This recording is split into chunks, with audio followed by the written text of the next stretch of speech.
नमस्कार, स्वागत है एक बार फिर से आप सभी का परम प्रभु श्री राम जी की भक्ति में समर्पित आपके अपने श्री राम सेवा परिवार चैनल पर। दोस्तों, राम राज्य आ गया है या फिर राम राज्य था या फिर राम राज्य ही चाहिए। आपने राम राज्य के बारे में अनेक बार सुना होगा और सुनकर आपका मन जहां एक और हर्षोल्लास से भर गया होगा, वहीं पर आपके मन में कहीं किसी कोने में एक प्रश्न जरूर कौंधा होगा कि वास्तव में राम राज्य कैसा होता है। क्या राम राज्य में सब कुछ वो होता है जो इस युग के विपरीत होता है? क्या राम राज्य के अंदर हमें दुखों का सामना नहीं करना पड़ता?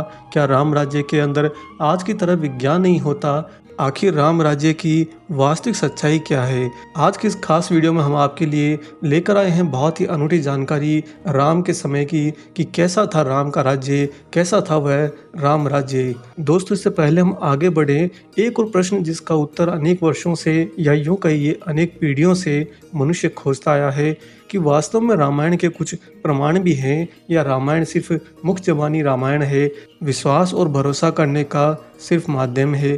तो आइए बताते हैं पहले आपको रामायण के कुछ प्रमाण। रामायण वास्तव में लिखी गई थी, इसके साक्षात प्रमाण मिले हैं। महर्षि वाल्मीकि ने रामायण की संरचना प्रभु श्री राम के राज्याभिषेक के बाद में वर्ष 5075 ईसा पूर्व के आसपास में करी थी। श्रुति स्मृति की प्रथा के माध्यम से पीढ़ी दर पीढ़ी प्रचलित रहने के बाद में वर्ष 1000 ईसा पूर्व के आसपास में इसको लिखित रूप दिया गया और इस निष्कर्ष के बहुत सारे प्रमाण भी मिलते हैं।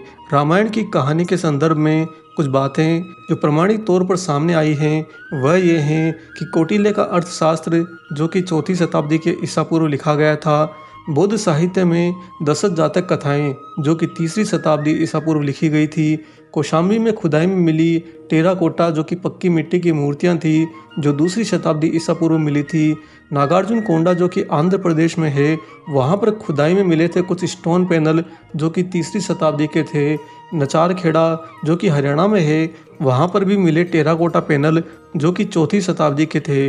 और साथ ही श्रीलंका के प्रसिद्ध कवि कुमार दास की काव्य रचना जानकी हरण जो कि 7वीं शताब्दी की है, इन सब में रामायण होने के पुख्ता प्रमाण हैं। आइए बताते हैं आपको कैसा था राम राज्य, कैसा था राम का काल। दोस्तों, राम के काल में नदी में नाव और पो चलते थे। इसी काल में कुछ लोगों के पास में विमान भी होते थे जिसमें 4 से 6 लोग बैठकर यात्रा कर सकते थे। रामायण के अनुसार रावण के पास में वायुयानों के साथ ही कई समुद्र जलपोत भी थे। रामायण काल में शतरंज का खेल खेला जाता था। इस खेल का आविष्कार लंका के राजा रावण की रानी मंदोदरी ने किया था।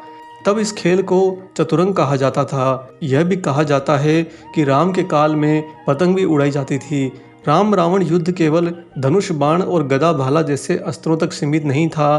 कहते हैं कि युद्ध के दौरान राम सेना पर सद्दासुर नामक राक्षस ने ऐसा विकट अस्त्र छोड़ा जिससे सुवेल पर्वत की चोटी को सागर में गिराते हुए सीधे दक्षिण भारत की गिरी को भी समुद्र में गिरा दिया था। सद्दासुर राक्षस का अंत करने के लिए बिजली के आविष्कारक मुनि अगस्त्य ने सद्दासुर के ऊपर ब्रह्मास्त्र छुड़वाया था, जिससे सद्दासुर राक्षस और अनेक सैनिक तो मारे ही गए, लंका के शिव मंदिर भी विस्फोटक के साथ में ढहकर समुद्र में गिर गए थे। इसी तरह राम के काल में यानी कि राम राज्य के समय में दूरबीन भी होती थी। राम को महर्षि अग्निवेश ने एक विशिष्ट कांच दिया था जो कि एक संभवतः दूरबीन ही था, क्योंकि इसी दूरबीन से राम ने लंका के द्वार पर लगे हुए दारू पंच अस्त्र को देखा और अपना प्रक्षेपास्त्र अस्त्र छोड़कर उसे नष्ट कर दिया था। राम और रावण की सेनाओं के पास में भूसुंडियाँ यानी कि बंदूकें भी थी। कुछ सैनिकों के पास में तो स्वचालित बंदूकें थी। वहीं पर महर्षि अगस्त्य ने राम के हितार्थ भगवान शंकर से अजगव धनुष मांगा था। इस धनुष की व्याख्या करते हुए श्री शाही लंकेश्वर में लिखते हैं चाप शब्द, जो कि अभी बंदूक के घोड़े के लिए उपयोग में लिया जाता है। चाप बंदूक के ट्रिगर का ही पर्यायवाची होकर अजगव धनुष भी है। वहीं पर राम के पिनाक धनुष के समय में ये सब अनेक पहियों वाली गाड़ी भी रखे रहते थे।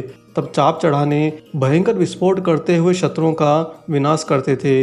इसके अलावा दूरभाष की तरह उस युग में दूर नियंत्रण यंत्र था जिसे मधुमक्खी कहा जाता था। विभीषण को लंका से निष्कासित जब कर दिया गया था तब वह लंका से प्रयाण करते समय उसी दूर नियंत्रण यंत्र मधुमक्खी और दर्पण यंत्रों के अलावा अपने 4 विश्वसनीय मंत्री अनल, पनस, संपाति और प्रभाति को भी प्रभु श्री राम के शरण में लेकर गए थे। राम के काल में सभी लोग बहुत ही नैतिक और सभ्य थे। सभी मर्यादा में रहकर अपना जीवन यापन करते थे। कोई भी अपनी मर्यादाओं को नहीं लांघता था। और जो उस समय की जीवित जनसंख्या थी, दोस्तों आपको जानकर ये बहुत ही ज़्यादा हैरत होगा कि उस समय के जीवित मनुष्यों में 90% से भी ज़्यादा लोगों को वेद का ज्ञान था। इसी कारण से उस समय राम राज्य स्थापित था। साथ ही आपको यह जानकर भी आश्चर्य होगा कि रामायण काल के 3 लोग आज भी जिंदा हैं। इनका नाम है हनुमान, जामवंत और विभीषण।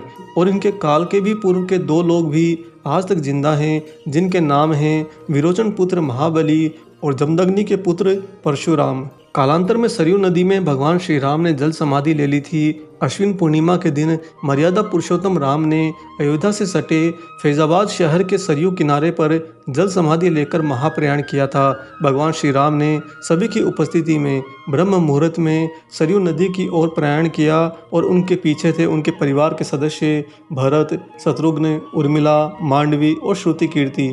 ओम का उच्चारण करते हुए भगवान श्री राम सरयू के जल में एक एक पग आगे बढ़ाते गए और जल उनके हृदय और अधरों को छूता हुआ अंत में सिर के ऊपर तक चढ़ गया। इस प्रकार भगवान श्री राम ने जल समाधि ली। दोस्तों उम्मीद करते हैं कि आपको प्रभु श्री राम के राम राज्य के समय की ये महत्वपूर्ण जानकारियाँ जरूर पसंद आई होंगी। अगर आप भी चाहते हैं कि ये जानकारियाँ अन्य लोगों तक पहुँचे तो इस वीडियो को ज़्यादा से ज़्यादा अन्य लोगों से शेयर कर दीजिए और साथ ही वीडियो को लाइक करना ना भूलें। अगर आप चैनल पर नए हैं तो चैनल को सब्सक्राइब भी कर लीजिए। मिलेंगे बहुत जल्दी ही एक और ऐसे ही अलौकिक वीडियो के साथ में। तब तक परम प्रभु श्री राम जी के भक्त राज हनुमान जी और हनुमान जी के ही अद्वैत स्वरूप बाबा नीम करोली महाराज जी की निस्वार्थ होकर सेवा करते रहिए। जय सिया राम।